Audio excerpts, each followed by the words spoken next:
الحمدللہ والصلاة والسلام علی رسول اللہ وعلی آلہ وصحبہ وموالا۔ محترم بھائیوں اور بہنوں، السلام علیکم ورحمۃ اللہ وبرکاتہ۔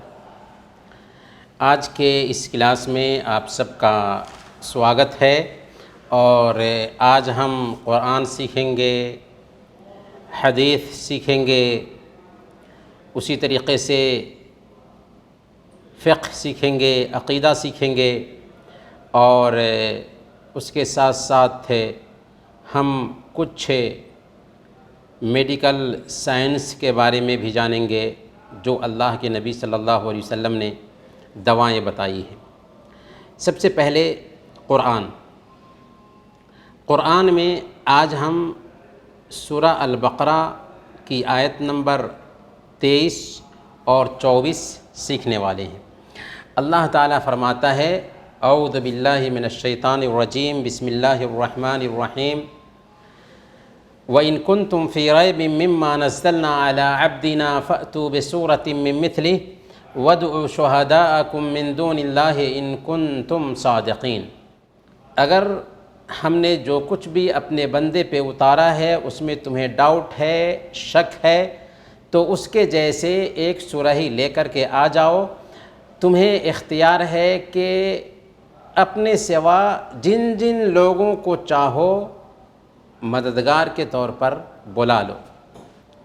فَإِن لَّمْ تَفْعَلُوا وَلَن تَفْعَلُوا، لیکن تم ایسا نہیں کرو گے اور ہرگز نہیں کر سکتے۔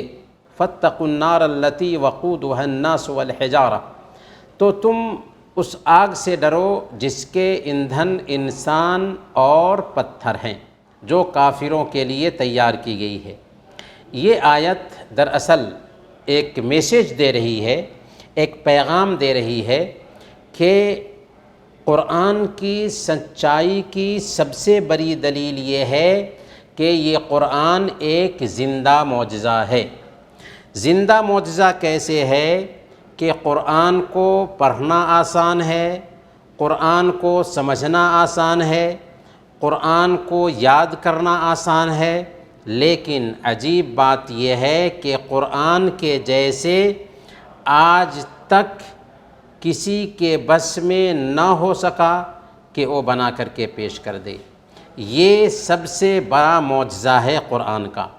چنانچہ ایسا چیلنج قرآن نے 5 جگہ پر دیا۔ کتنی جگہ پر؟ 5 جگہ پر اللہ تعالیٰ نے مختلف اسلوب میں مختلف جگہوں پر چیلنج دیا۔ کن کو؟ عربوں کو، جو اپنی زبان پر فخر کرتے تھے۔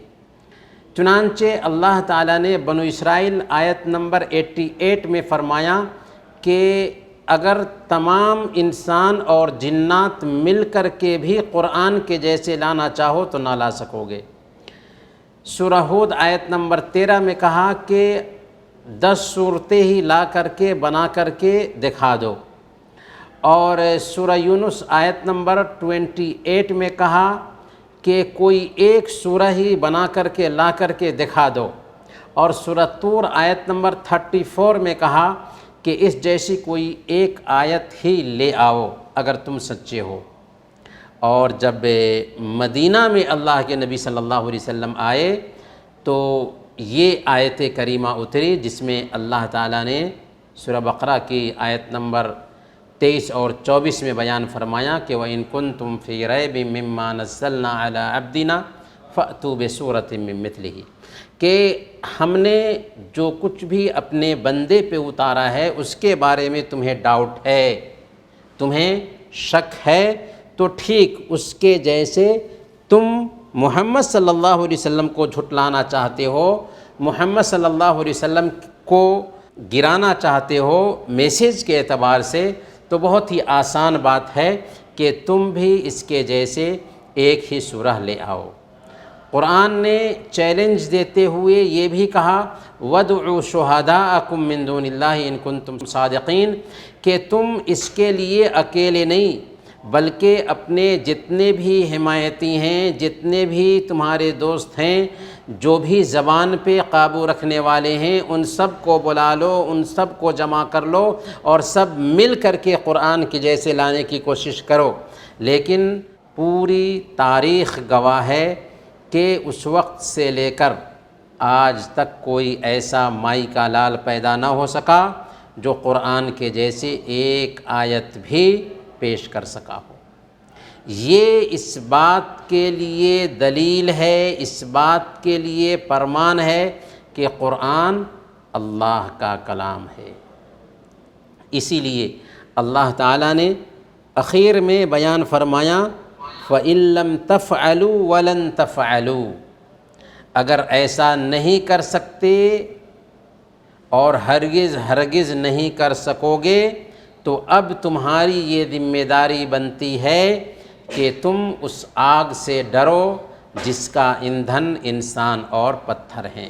ابن عباس رضی اللہ تعالیٰ عنہ بیان فرماتے ہیں کہ پتھر سے مراد گندھک کے پتھر ہیں، اور بعض مفسرین نے لکھا ہے کہ پتھر کی وہ مورتیاں مراد ہیں جن کی ایک انسان پوجا کرتا تھا، وہ خود بھی جہنم میں جلے گا اور ان کی مورتیاں بھی جہنم میں جلیں گی، کیونکہ اللہ فرماتا ہے سورہ الانبیاء آیت نمبر 98 میں اِنَّكُمْ وَمَا تَعْبُدُونَ مِن دُونِ اللَّهِ حَسَبُ جہنم، کہ تم اور جن کی تم پوجا کرتے تھے جہنم کا ایندھن ہوگے۔ گویا کہ انسان بھی اس میں اگر وہ اللہ کے علاوہ کسی اور کی پوجا کرتا تھا تو جہنم میں جائے گا، اور خود اس کی مورتیاں بھی، ان کے اسٹیچو بھی جن کے سامنے ایک انسان جھکتا تھا وہ بھی جہنم میں جائیں گے۔ جہنم جس کی آگ کیسی ہوگی، اللہ کے نبی صلی اللہ علیہ وسلم نے بیان فرمایا نارکم جزء من 70 جزءا من نار جہنم، کہ تمہاری دنیا کی آگ جہنم کی آگ کے مقابلہ میں 70 حصوں میں سے ایک حصہ ہے۔ اللہ اکبر، یعنی 70 حصہ میں سے ایک حصہ دنیا کی آگ ہے۔ تو دنیا کی آگ ہی ایک انسان کو جلانے کے لیے کافی تھی، لیکن جہنم کی آگ 69 گنا زیادہ رکھی گئی ہے۔ اس سے ہم اندازہ لگا سکتے ہیں کہ جہنم کی آگ کتنی تیز ہوگی۔ اللہ فرماتا ہے آیت کے اخیر میں اعدت للکافرین، جہنم تیار کی گئی ہے کافروں کے لیے۔ تو جہنم کس کے لیے تیار کی گئی؟ کافروں کے لیے تیار کی گئی ہے۔ کیا جہنم ابھی تیار ہے؟ جی ہاں، جہنم ابھی تیار ہے اور جنت بھی ابھی تیار ہے۔ تو ان دو آیتوں میں کیا چیلنج دیا اللہ تعالیٰ نے؟ چیلنج دیا قرآن کے بارے میں کہ قرآن عربی زبان میں ہے، عربی زبان کے تم جاننے والے ہو، قرآن کو پڑھنا آسان ہے، سمجھنا آسان ہے، یاد کرنا آسان ہے۔ اگر تمہیں ڈاؤٹ ہے کہ قرآن اللہ کا کلام نہیں ہے، کسی انسان نے بنایا ہے، تو ٹھیک ہے، اچھی بات ہے، تم تو زبان کے ماہر ہو، تم اس کے جیسے ایک آیت ہی بنا کر کے لے آؤ، تم اس کے جیسے ایک چیپٹر ہی بنا کر کے لے آؤ، ایک ورس ہی بنا کر کے لے آؤ، لیکن وہ ایسا نہ کر سکے۔ گویا کہ قرآن نے یہ چیلنج دیا سارے انسانوں کو، اور یہ چیلنج آج تک باقی ہے اور قیامت کے دن تک باقی رہے گا۔ گویا کہ قرآن کی سچائی کے لیے سب سے بڑا چیلنج یہی ہے کہ قرآن نے سارے انسانوں کو چیلنج دیا، اور یہ بھی کہا کہ اکیلے نہیں، سب کے سب من مستشق ملا کر کے قرآن کے جیسے ایک ورس ہی لے کر کے آ جاؤ، قرآن جھوٹا ثابت ہو جائے گا۔ لیکن آج تک کوئی مائی کا لال اس دنیا میں پیدا نہ ہو سکا جو قرآن کے جیسے ایک آیت ہی لا کر کے بنا کر کے پیش کر دے۔ اس سے پتہ یہ چلا کہ قرآن کا جو پیغام ہے وہ سارے انسانوں کے لیے ہے، اور قرآن کے جیسے کوئی بھی انسان بنا نہیں سکتا۔ اس کے بعد ہم 40 نووی کی ایک حدیث سیکھیں گے، اور یہ حدیث ہے حدیث نمبر 3۔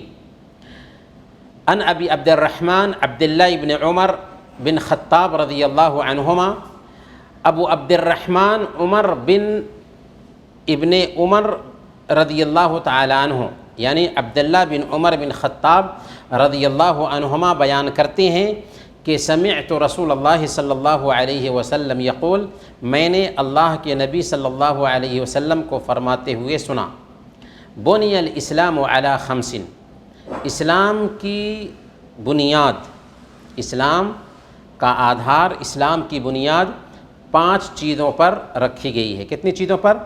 5 چیزوں پر رکھی گئی ہے۔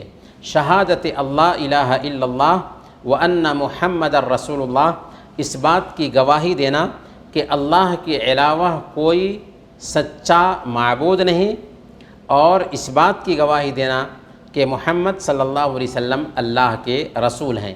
وإقام الصلاۃ، اور نماز قائم کرنا، گویا کہ کلمہ شہادت کی گواہی دینا پہلے نمبر پر، اور دوسرے نمبر پر نماز قائم کرنا، وإیتاء الزکوٰۃ، اور زکوٰۃ دینا، زکوٰۃ ادا کرنا، وحج البیت، اور خانہ کعبہ کا حج کرنا، وصوم رمضان، اور رمضان کے روزے رکھنا۔ یہ صحیح بخاری اور صحیح مسلم کی حدیث ہے۔ اس حدیث میں اللہ کے نبی صلی اللہ علیہ وسلم نے دراصل اسلام کو ایک گھر سے تشبیہ دی ہے کہ جیسے ایک گھر ہوتا ہے اس میں چند پیلرز ہوتے ہیں، ویسے ہی اسلام کے بھی ٹھہرنے کے لیے کچھ پیلرز کی ضرورت ہے۔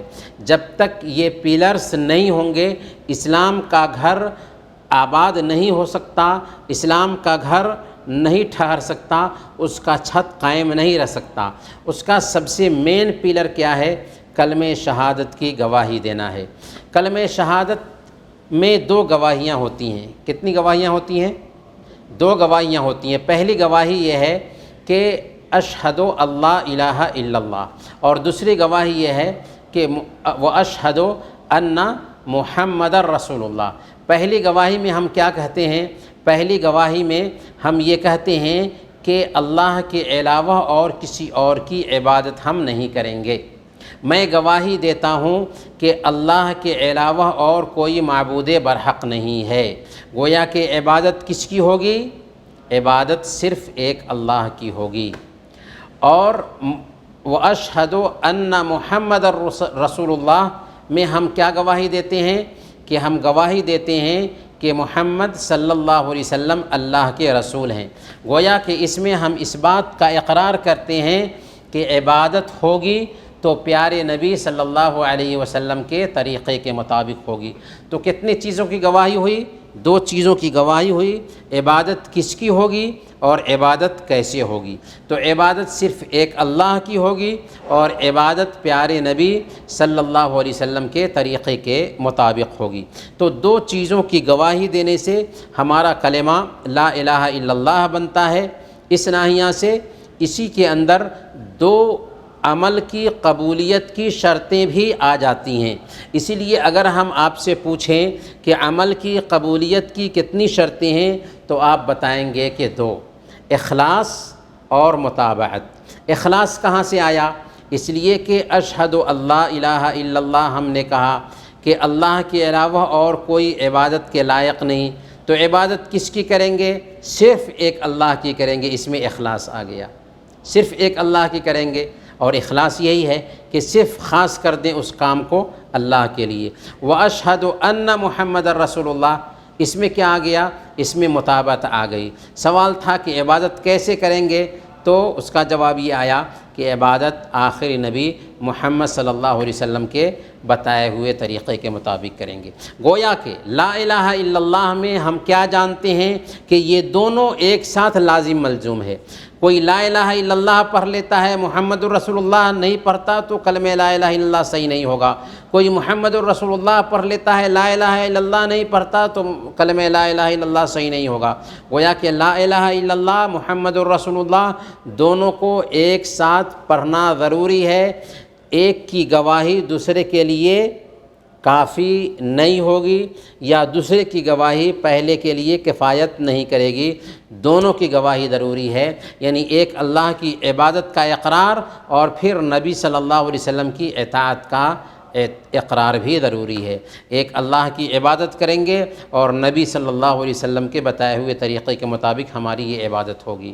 اگر آپ سے کوئی آدمی پوچھے ایک سوال کہ مسلمان بھی محمد صلی اللہ علیہ وسلم کی پوجا کرتے ہیں؟ کوئی پوچھ سکتا ہے؟ ہاں، تو کیا جواب دیں گے؟ کیا جواب دیں گے؟ نہیں کرتا. تو اشہد اللہ الہ الا اللہ و اشہد ان محمد رسول اللہ، اسی میں تو آ جاتا ہے نا کہ ایک اللہ کی عبادت اور محمد صلی اللہ علیہ وسلم کا نام بھی اس میں آ جا رہا ہے. کیا جواب دیں گے؟ سمجھ میں آ رہا ہے؟ سوال سمجھ میں آیا؟ نہیں سمجھ میں آیا؟ یعنی اگر کوئی آدمی آپ سے بحیثیت ایک مسلمان کے پوچھتا ہے کہ آپ جو ہے نا ایک اللہ کی عبادت کرتے ہیں تو محمد الرسول اللہ کا اقرار کیوں کرتے ہیں؟ محمد الرسول اللہ کا اقرار کر لینا گویا کہ اللہ کی عبادت میں ان کو شامل کر لیتے ہیں. تو کیا جواب دیں گے آپ؟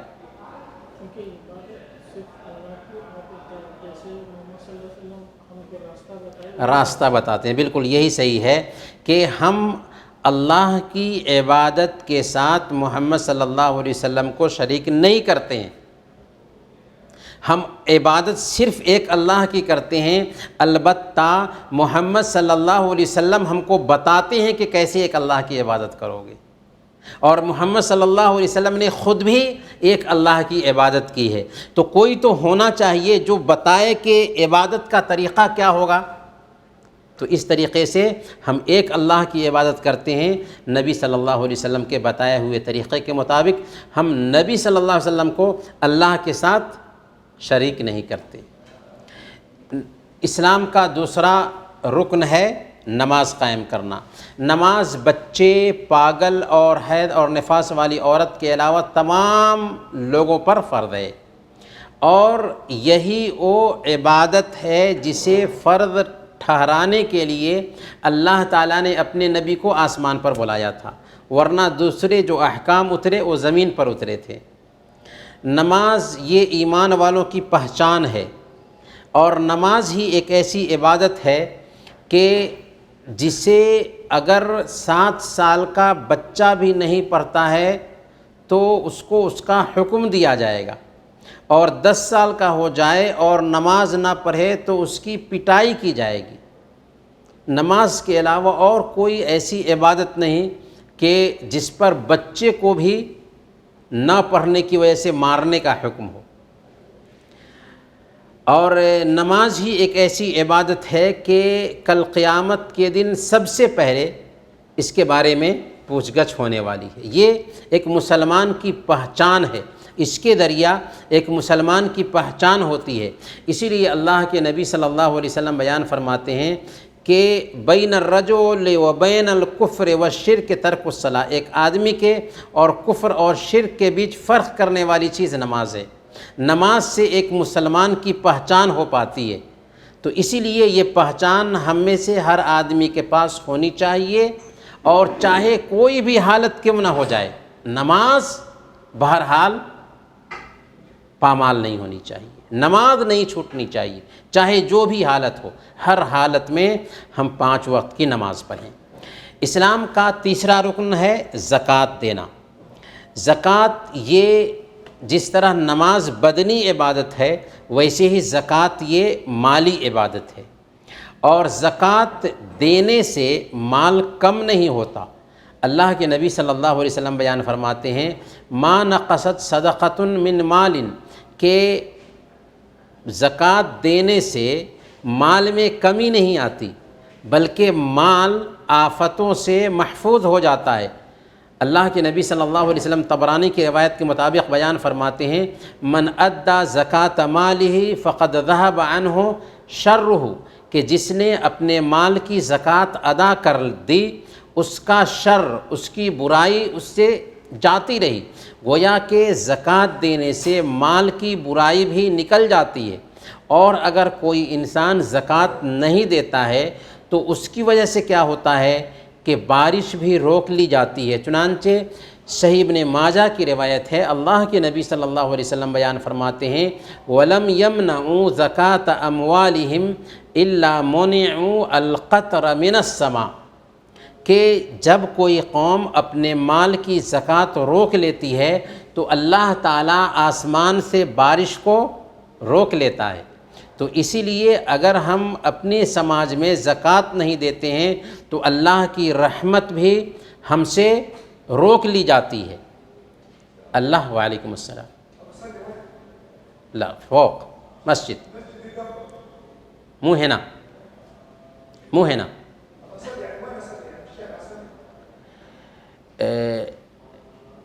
اللہ کے نبی صلی اللہ علیہ وسلم نے بیان فرمایا کہ وَلَمْ يَمْنَعُوا زَكَاةَ أَمْوَالِهِمْ إِلَّا مُنِعُ الْقَطْرَ مِنَ السَّمَاءِ، کہ جو قوم اپنے مال کی زکوٰۃ روک لے اس سے بارش روک لی جاتی ہے۔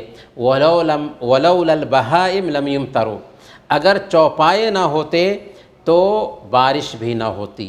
تو گویا کہ زکوٰۃ کا اثر یہ ہوتا ہے کہ اللہ تعالیٰ رحمت اتارتا ہے۔ زکوٰۃ اگر ہم روک لیتے ہیں تو اللہ تعالیٰ بارش بھی ہم سے روک لیتا ہے۔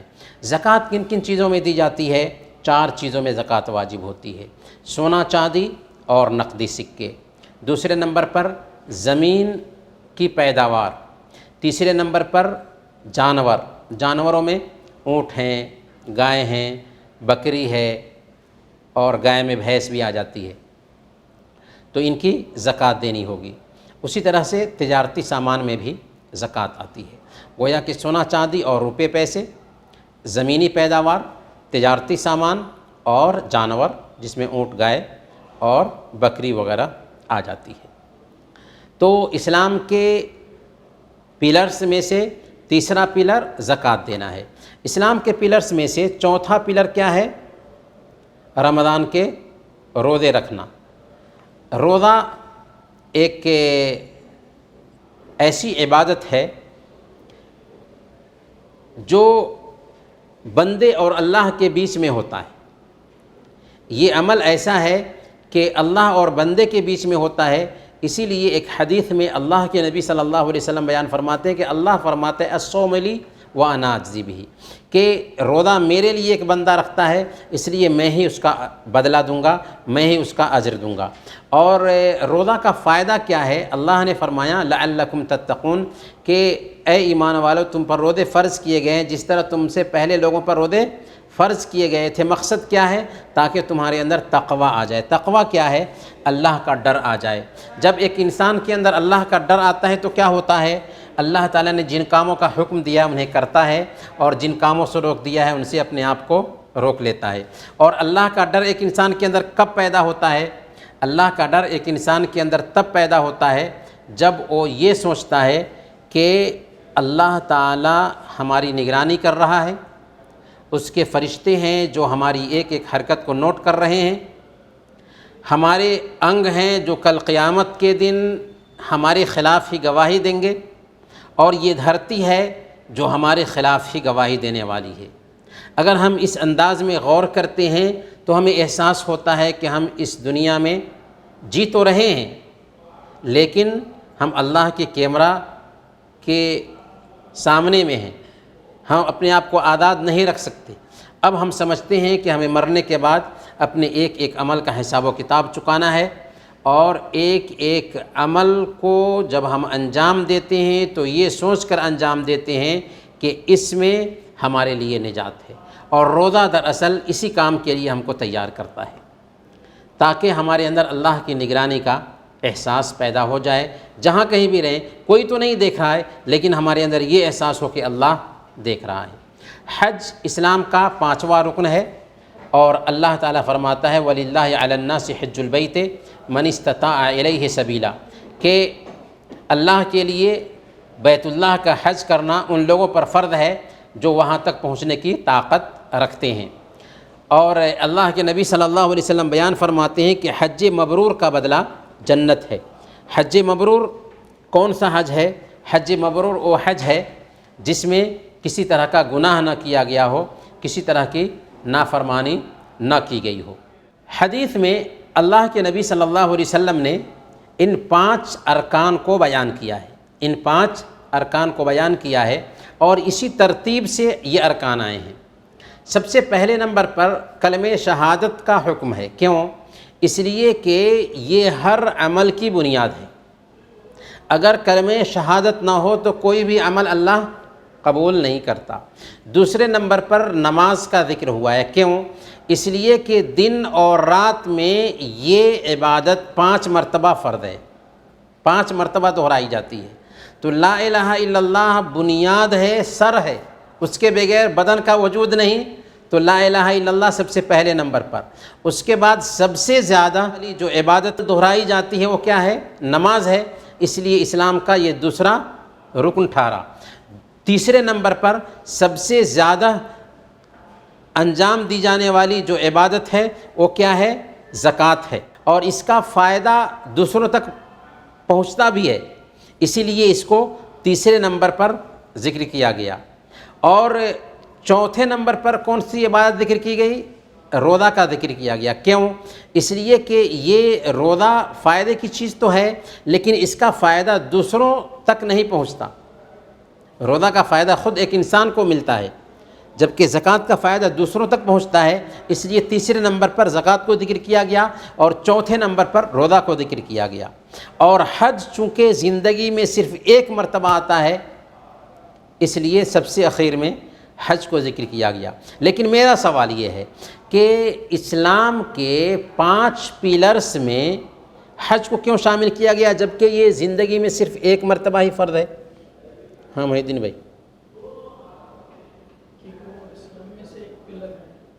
زندگی میں ایک ہی مرتبہ حج فرض ہے تو اس کو اسلام کا پیلر کیوں بنایا گیا؟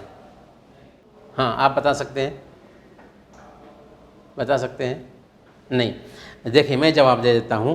اس لیے کہ جو آدمی صحیح طریقے سے حج کرتا ہے، صحیح طریقے سے واقعی اس نے حج کیا اور حج کر کے لوٹ کر کے آیا، تو اس کی زندگی کو دیکھیے، اس کی پوری زندگی بالکل چینج ہو جاتی ہے، عجیب ہی انسان ہوتا ہے۔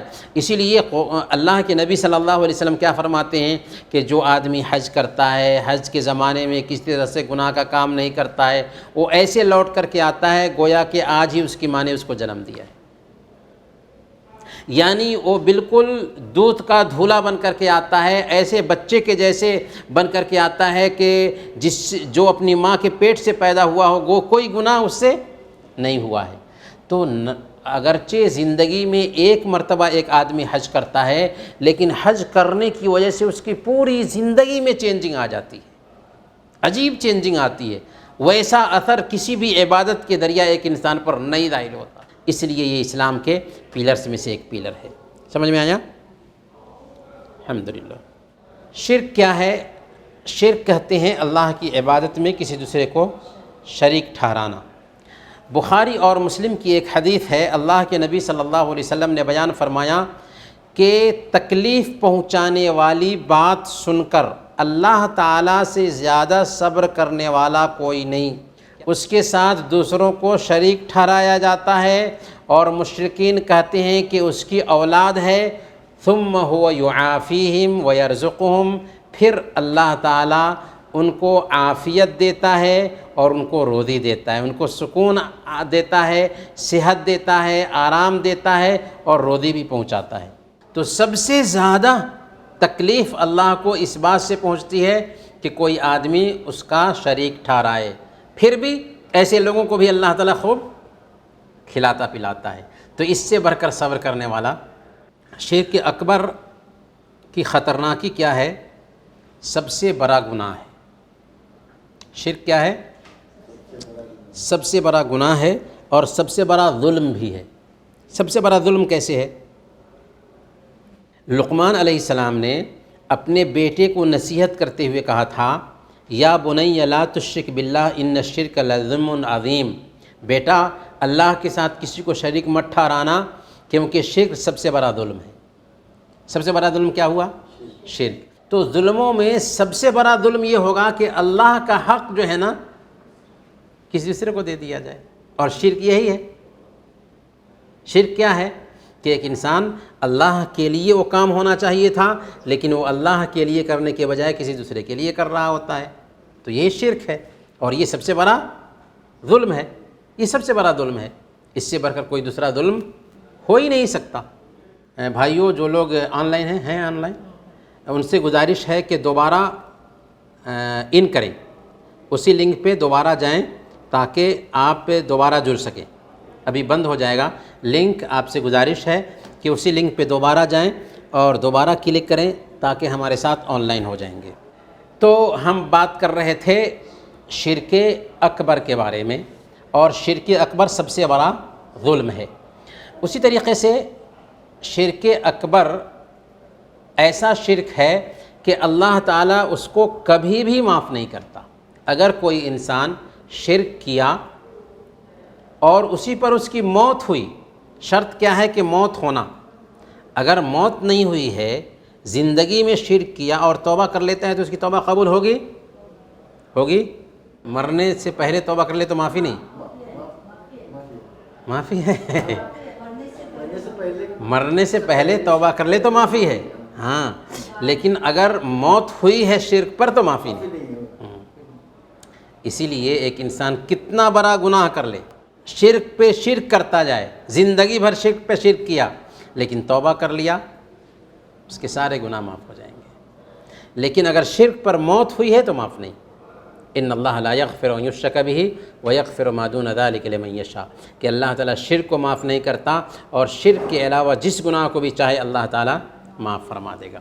اسی طریقے سے شرک ایک ایسا جرم ہے کہ اگر اس پر کوئی انسان مر جاتا ہے تو ہمیشہ ہمیشہ کے لیے جہنم میں رہے گا۔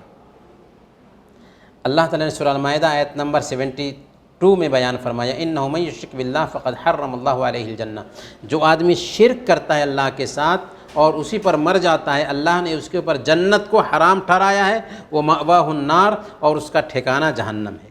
وہ مأواہ النار، ہمیشہ ہمیشہ کے لیے وہ جہنم میں رہے گا، کبھی بھی وہ جہنم سے نہیں نکل سکتا۔ اللہ نے اس کے اوپر جنت کو حرام ٹھہرایا ہے، کبھی بھی، اور جہنم کبھی ختم ہونے ہی والی نہیں ہے، جنت کبھی ختم ہونے ہی والی نہیں ہے۔ اگر کوئی آدمی شرک کی حالت میں مرتا ہے تو اس کے سارے عمل بھی برباد ہو جائیں گے، سارے عمل، لیکن شرک کی حالت میں مر جائے تب۔ کوئی آدمی اسلام سے پھر گیا، ٹھیک ہے، اور پھر اسلام لے آیا تو اس کے سارے عمل برباد نہیں ہوتے۔ لیکن اگر کوئی آدمی زندگی بھر نیکی کا کام کیا اور اسلام سے پھر گیا، اس کی ساری نیکیاں کیا ہوئی؟ ختم ہو گئی۔ یعنی زندگی بھر کوئی آدمی نیکی کا کام کیا اور موت سے 1 گھنٹہ پہلے اسلام سے پھر گیا، اس کی ساری نیکیاں برباد ہو گئیں، ایک بھی نیکی اس کے کھاتے میں نہیں رہے گی۔ اسی لیے اللہ تعالیٰ نے سورہ الانعام میں، سورہ کون سی سورہ؟ سورہ الانعام میں 18 نبیوں کا ذکر کیا، ان کا مرتبہ بیان کیا، ان کا مقام بیان کیا ایک ہی جگہ پر، اور پھر آیت نمبر 88 میں بیان فرمایا وَلَوْ أَشْرَكُوا لَحَبِطَ عَنْهُمْ مَا كَانُوا يَعْمَلُونَ، اگر ان نبیوں نے بھی، ان پروفٹس نے بھی شرک کیا ہوتا تو ان سب کے اعمال اکارت جاتے۔ بلکہ اللہ تعالیٰ نے اپنے نبی کو دھمکی دی، سورہ زمر آیت نمبر 65 میں اللہ تعالیٰ نے اپنے نبی سے فرمایا لَئِنْ أَشْرَكْتَ لَيَحْبَطَنَّ عَمَلُكَ، اے نبی اگر آپ نے بھی شرک کیا ہوتا تو آپ کے بھی عمل برباد ہو جاتے۔ گویا کہ ہم نے کیا جانا کہ شرک کی خطرناکی سب سے پہلے نمبر پر یہ ہے کہ شرک سب سے بڑا ظلم ہے۔ کیوں سب سے بڑا ظلم ہے ہم نے جان لیا۔ دوسرے نمبر پر شرک جو آدمی کرتا ہے اگر اسی پر اس کو مر گیا تو اس کی معافی نہیں۔ تیسرے نمبر پر ہم نے جانا کہ شرک کرنے والا انسان اگر مر جاتا ہے تو ہمیشہ ہمیشہ کے لیے وہ جہنم میں رہے گا، جہنم کبھی ختم نہیں ہوگا، گویا کہ وہ جہنم سے کبھی نکل ہی نہیں سکتا۔ اور چوتھے نمبر پر ہم نے یہ جانا کہ اگر کوئی آدمی شرک کی حالت میں مر جاتا ہے تو اس کے سارے عمل برباد ہو جائیں گے، چاہے کوئی نبی ہی کیوں نہ ہو، اگر وہ بھی شرک کر لے، حالانکہ نبی کے بارے میں ایسا سوچا بھی نہیں جا سکتا، لیکن اللہ نے اپنے نبیوں کو بھی کہا کہ آپ اللہ کے بہت ہی پیارے ہیں، لیکن اگر آپ اس راستے پہ قدم رکھتے تو آپ کے بھی سارے عمل برباد ہو جاتے۔ تو یہ ہے بڑا شرک۔ چھوٹا شرک کیا ہے کہ جس کی وجہ سے ایک آدمی اسلام سے نہیں نکلتا ہے اور مسلمان ہی رہتا ہے، پر یہ بہت بھاری گناہ ہے۔ چھوٹا شرک بھی بہت بھاری گناہ ہے، بڑے گناہوں میں سے ایک گناہ ہے، اور اس کی مثال کئی ایک ہو سکتی ہے، جیسے کہ اپشگون لینا، برا شگون لینا ہے نا۔ کچھ لوگ برا شگون لیتے ہیں، جیسے کچھ کرنے سے پہلے کس کو پوچھتے ہیں، یا آج کا دن، آج کی تاریخ، شادی کرنی ہے تو کیلنڈر دیکھتے ہیں، یہ دن اچھا ہے، کون سا دن اچھا، دن سے بھی اپشگون لیتے ہیں، تو یہ بھی چھوٹا شرک ہوا، یہ بھی چھوٹے شرک میں شامل ہے۔ ویسے ہی اور اللہ کے علاوہ کسی اور کی قسم کھانا، یہ بھی چھوٹا شرک ہے۔ قسم کس کی کھانی چاہیے؟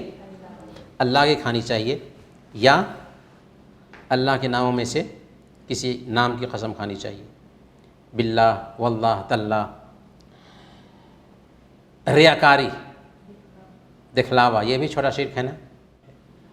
ویسے ہی کوئی آدمی کہتا ہے جو اللہ چاہے اور آپ چاہیں، تو یہ بھی چھوٹا شرک۔ کیا کہنا چاہیے؟ جو اللہ چاہے پھر آپ چاہیں۔ جی چلیں، کھانے پینے کی چیزوں میں سے سمندری جانور کے بارے میں جانیں گے۔ سمندر میں مچھلیاں ہوتی ہیں، اور سمندر میں بہت سارے جانور بھی ہوتے ہیں نا۔ تو مچھلیاں سمندر کی تو حلال ہیں، اس پہ اتفاق ہے، ہم سب جانتے ہیں مچھلیاں ساری کی ساری حلال ہیں، چاہے وہ مچھلیاں مر ہی کیوں نہ گئی ہوں۔ مچھلی کو ذبح کرنا ہے؟ نہیں، مچھلی کو ذبح نہیں کیا جاتا، بلکہ مچھلی کو مار ہی کے اس کو کھاتے ہیں، ہے نا۔ اس کو ذبح کرنے کی ضرورت نہیں ہوتی بالکل نہیں۔ مچھلی کو ایسا نہیں ہے کہ ہم زندہ خرید کر کے لائیں اور اس کو ذبح کر کے کھائیں گے، نہیں۔ یہ حکم کس کے لیے ہے؟ خشکی کے جانور کے لیے ہے، جیسے گائے ہے، جیسے بکرا ہے، جیسے بکری ہے، اس کو ذبح کیے بغیر حلال نہیں ہوتا۔ لیکن مچھلی اگر زندہ بھی ہے تو اس کو مار کر کے ہمیں بوٹی بنانی ہے، یہ نہیں کہ اس کو ذبح کرنا ہے۔ تو جو پانی کی چیزیں ہیں نا، اس کے لیے قاعدہ یہ ہوا کہ اگر مچھلی ہے تو چاہے زندہ ہو چاہے پانی میں ہی مر گئی ہو، وہ حلال ہے میرے، ٹھیک۔ اور اگر مچھلی کے علاوہ دوسرے جانور ہیں تو اگر وہ جانور پانی میں ہی جیتے ہیں، قاعدہ یاد رکھیے، اگر وہ جانور پانی میں ہی گزارا کرتا ہے، پانی سے باہر اگر نکالے تو جانور مر جائے گا، تو وہ جانور بھی ہمارے لیے حلال ہے، وہ جانور بھی ہمارے لیے حلال ہے، اگرچہ وہ جانور پانی میں ہی مر گیا ہو، کیونکہ اللہ فرماتا ہے احل لکم صید البحر وطعامہ حل لکم، تمہارے لیے سمندر کا شکار حلال کیا گیا ہے اور اس کا کھانا تمہارے لیے حلال ہے۔ تو گویا کہ سمندر میں اگر شکار کرتے ہیں، جو زندہ مچھلی تھی یا زندہ جانور تھا تو وہ بھی حلال۔ اسی طریقے سے جو مر گیا تھا، چاہے مچھلیاں ہوں چاہے دوسرے جانور ہوں، اگر وہ جانور مر گئے ہیں اور ہم نے ان کو نکالا ہے سمندر سے تو ان کا گوشت ہم کھا سکتے ہیں، چاہے وہ جانور بھینس کے جیسے ہی کیوں نہ ہو، لیکن سمندر میں رہتا ہے تو وہ اس کا کھانا جائز ہے۔ سنن ابی داؤد کی ایک حدیث ہے، اللہ کے نبی صلی اللہ علیہ وسلم نے بیان فرمایا هو الطہور ماؤہ الحل میتتہ، کہ سمندری پانی پاک ہے اور اس کا مردار حلال ہے، اسے کھانا جائز ہوگا۔ اس بارے میں صحیح بخاری اور صحیح مسلم میں ایک روایت آتی ہے کہ اللہ کے نبی صلی اللہ علیہ وسلم نے ایک سمندر کے کنارے 300 صحابہ کرام کو بھیجا ایک فوج پر، اور ان کا امیر، ان کا کمانڈر ابو عبیدہ رضی اللہ تعالیٰ عنہ کو بنا دیا تھا۔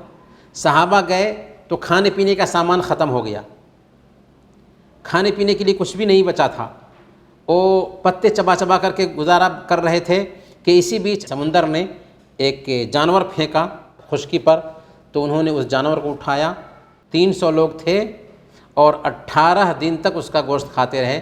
اس سے آپ اندازہ لگا سکتے ہیں کتنا بڑا جانور تھا وہ۔ اس کا نام کیا تھا؟ عنبر۔ کیا نام تھا؟ عنبر۔ اور پھر بھی اس کا گوشت بچ گیا تھا، تو لوگ مدینہ لے کر کے آئے اور دوسروں کو بھی تقسیم کیا، یہاں تک کہ اللہ کے نبی صلی اللہ علیہ وسلم کو بھی دیا۔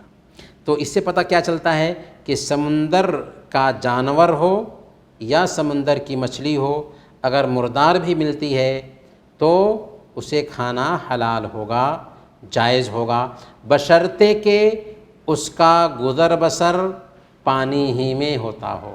اچھا، اب ایسا جانور جو پانی میں بھی رہتا ہے اور سوکھے پر بھی رہتا ہے، اس کا کیا حکم ہوگا؟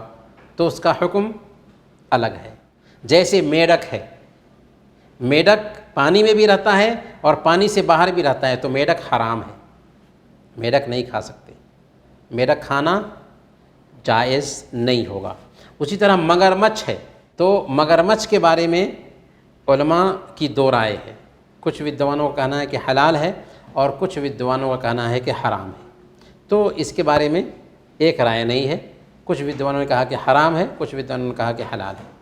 کیکرا اور کچھوا، کیکرا اور کچھوا کے بارے میں راجح بات یہ ہے کہ یہ دونوں کی دونوں حلال ہیں، اور کچھوا بھی حلال ہے، جھینگا بھی حلال ہے، حلال ہے، حلال ہے۔ اچھا لیکن ایک قاعدہ یہاں پہ یاد رکھیے، یہاں پر قاعدہ یہ یاد رکھنے کا ہے کہ کچھ چیزیں ایسی ہوتی ہیں کہ جو ہم اپنے سماج میں اس کو یوز نہیں کرتے ہیں، تو ہم اس کی وجہ سے اس کو حرام نہیں کہہ سکتے۔ اسی لیے اللہ کے نبی صلی اللہ علیہ وسلم کے پاس ضب کھایا گیا، ضب گینڈا کو کہتے ہیں، تو اللہ کے نبی صلی اللہ علیہ وسلم کے پاس حضرت خالد بن ولید نے آپ کے دسترخوان پر کھایا تھا، لیکن آپ نہیں کھائے۔ آپ نے کیا فرمایا؟ صحیح مسلم کی یہ حدیث ہے، آپ نے فرمایا تھا کہ وَلَكِنَّهُ لَمْ يَكُنْ بِأَرْضِ قَوْمِ فَأَجِدُنِي أَعَافُهُ، کہ یہ چیز میری دھرتی پر نہیں پائی جاتی ہے، اس لیے میں اسے نہیں کھاتا، مجھے گھن محسوس ہوتی ہے، لیکن وہیں پر خالد بن ولید نے کھایا۔ تو کہنے کا مطلب یہ ہے کہ کچھ چیزیں ایسی ہوتی ہیں، جیسے میں کیکرا نہیں کھاتا، حالانکہ میں سمجھتا ہوں کہ وہ جائز ہے۔ کیوں؟ اس لیے کہ میرے ہاں کیکرا نہیں پایا جاتا، لوگ نہیں کھاتے ہیں۔ کیکرا اگرچہ پایا جاتا ہے لیکن عام طور پر مسلمان وہاں پہ نہیں کھاتے ہیں، اس لیے میں اس کا عادی نہیں کھانے کا، لیکن اس کا مطلب یہ نہیں ہوا کہ میں بولوں کہ وہ کھانا حرام ہے، نہیں۔ تو کوئی چیز ہم نہیں کھاتے ہیں تو اس کی وجہ سے اس کو ہم یہ نہیں بول سکتے کہ اسے کھانا جائز نہیں۔ جی چلیں، آج ہم جانیں گے کلونجی کے بارے میں بھی۔ کلونجی کا نام سنا ہے، جس کو منگریلا بھی کہتے ہیں۔ صحیح بخاری کی حدیث ہے، اللہ کے نبی صلی اللہ علیہ وسلم نے بیان فرمایا کہ ان هذه الحبة السوداء شفاء من كل داء الا الصام، کہ کلونجی استعمال کیا کرو، اس میں موت کے سوا ہر بیماری کا علاج ہے۔ اور سنن ابن ماجہ کی ایک حدیث ہے، حضرت سالم بن عبداللہ اپنے باپ عبداللہ بن عمر سے بیان کرتے ہیں کہ اللہ کے نبی صلی اللہ علیہ وسلم نے بیان فرمایا علیکم بہذہ الحبۃ السوداء فإن فیہا شفاء من کل داء الا الصام، کہ تم ان کالے دانوں یعنی کلونجی کو استعمال کر لو، کلونجی کو اپنے اوپر لازم کر لو، اس لیے کہ اس میں موت کے سوا ہر بیماری کا علاج ہے۔ یہ بات اللہ کے نبی صلی اللہ علیہ وسلم نے بیان فرمائی ہے، اور اللہ کے نبی صلی اللہ علیہ وسلم اپنی طرف سے کچھ نہیں بولتے تھے۔ وما ينطق عن الهوى ان هو الا وحی یوحی، اللہ کے نبی صلی اللہ علیہ وسلم اپنے من سے کچھ بھی نہیں بولتے تھے، وہی بولتے تھے جو آپ کے اوپر وحی آتی تھی۔ تو اس ناحیہ سے آج سے 1450 سال پہلے محمد صلی اللہ علیہ وسلم نے کہا تھا کہ کلونجی ہر بیماری کا علاج ہے۔ تو اس بارے میں سب سے پہلی بات آپ کے ذہن میں یہ بیٹھی ہونی چاہیے کہ کیا حدیث سے یہ سمجھ میں آتا ہے کہ دنیا میں جتنی بھی بیماریاں ہیں ساری بیماریوں کا علاج کلونجی میں پایا جاتا ہے، یہ بات اللہ کے نبی صلی اللہ علیہ وسلم فرما رہے ہیں کیا؟ نہیں، یہ بات نہیں فرما رہے۔ کیا فرما رہے ہیں؟ اللہ کے نبی صلی اللہ علیہ وسلم بتانا یہ چاہ رہے ہیں کہ بہت ساری بیماریاں ایسی ہیں جن میں کلونجی سے علاج کیا جا سکتا ہے۔ یعنی بہت ساری بیماریوں کا ذکر کرنے کے لیے آپ نے کہا کہ کلونجی میں ہر بیماری کا علاج موجود ہے، اور عربی زبان میں ایسے استعمال ہوتا ہے جیسے ملکہ سبا کے بارے میں، سبا کی رانی کے بارے میں قرآن کریم میں اللہ نے فرمایا وَأُوتِيَتْ مِن كُلِّ شَيْءٍ، سبا کی رانی کو ہر چیز دی گئی تھی۔ ہر چیز دی گئی تھی کا مطلب کیا ہوا کہ اس کے پاس دنیا کی کوئی ایسی چیز نہیں تھی جو نہ ہو۔ کیا ایسا مفہوم ہے؟ نہیں، بہت ساری ایسی چیزیں ہیں، جیسے ہم کہتے ہیں اس کے پاس ہر چیز ہے، اس ملک کے پاس ہر چیز ہے، لیکن کوئی بھی ایسا ملک نہیں کہ اس کے پاس ہر چیز موجود ہو۔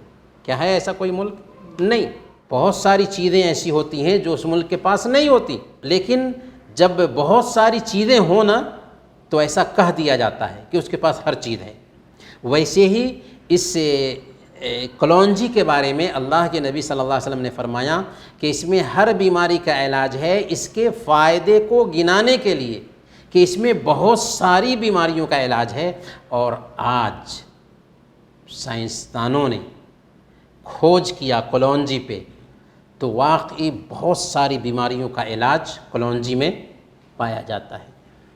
کلونجی کے بارے میں سائنسداں کہتے ہیں، میڈیکل سائنس کہتی ہے کہ کلونجی بہت ساری بیماریوں میں مفید ہے، جس میں سانس کی بیماریاں ہیں، ہاضمے کی بیماریاں ہیں، پیشاب کی بیماریاں ہیں، جنس کی بیماریاں ہیں، پیشاب کی تنگی ہے، نامردی ہے، حید وغیرہ کا مسئلہ ہے، اس کی خرابی آ گئی ہے، جلد کی چمڑے وغیرہ کی بیماریاں ہیں، ان سب میں کلونجی بہت ہی مفید ہوتی ہے۔ اور میں بھی کلونجی استعمال کرتا ہوں ڈیلی، اس کا فائدہ مجھے بھی ہوتا ہے۔ کلونجی خاص طور پر بلڈ پریشر اور شوگر کے مریض کے لیے بہت مفید ہوتی ہے۔ اگر آپ خود استعمال کریں تو آپ کو اس کا فائدہ خود محسوس ہوگا، اور کیوں نہ ہو کہ یہ بات اس نے بتائی تھی جو کوئی بھی بات وحی کے بغیر نہیں بولتے تھے۔ گویا کہ اللہ کی طرف سے پیارے نبی صلی اللہ علیہ وسلم کو یہ بات بتائی گئی کہ کلونجی کے اندر بہت ساری بیماریوں کا علاج موجود ہے، اور آج امریکہ اور یورپ میں ایسے بہت سارے سینٹرز ہیں جہاں پر کلونجی پہ تحقیق چل رہی ہے، اور انہوں نے ثابت کیا ہے کہ واقعی کلونجی ایک ایسی دوا ہے جو ہزاروں بیماریوں میں کام آتی ہے۔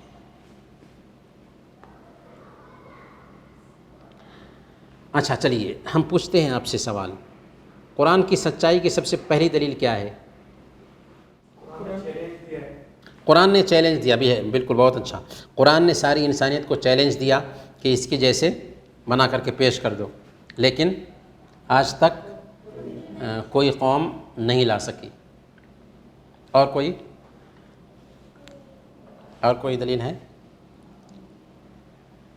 ایک موٹی سی دلیل، حدیث ہمارے پاس ہے، قرآن ہمارے پاس ہے، حدیث کا اسلوب الگ ہے، قرآن کا اسلوب الگ ہے۔ کوئی کہے کہ قرآن محمد صاحب نے بنایا ہے تو حدیث کا اسلوب تو الگ ہے بھائی، قرآن کا اسلوب الگ ہے، تو اگر ایک ہی انسان نے قرآن بھی بنایا ہے تو حدیث کا اسلوب الگ اور قرآن کا اسلوب الگ کیسے رہے گا؟ اور الگ بھی اتنا اسلوب الگ ہے کہ آسمان اور زمین کا فرق پایا جاتا ہے۔ اچھا، جہنم کی آگ دنیا کی آگ کے مقابلے میں کتنا گنا زیادہ ہے؟ 70 گنا، یعنی 69 گنا زیادہ ہے۔ یعنی آگوں کو 70 حصہ میں بانٹے، اس میں سے صرف ایک حصہ دنیا کی آگ ہے، اور یہی آگ لگتی ہے تو بستیوں کو تباہ کر دیتی ہے۔ تو وہ 70 گنا اگر جمع ہو جائے تو کیا ہوگا؟ اس میں ایک انسان کو جلنا ہوگا۔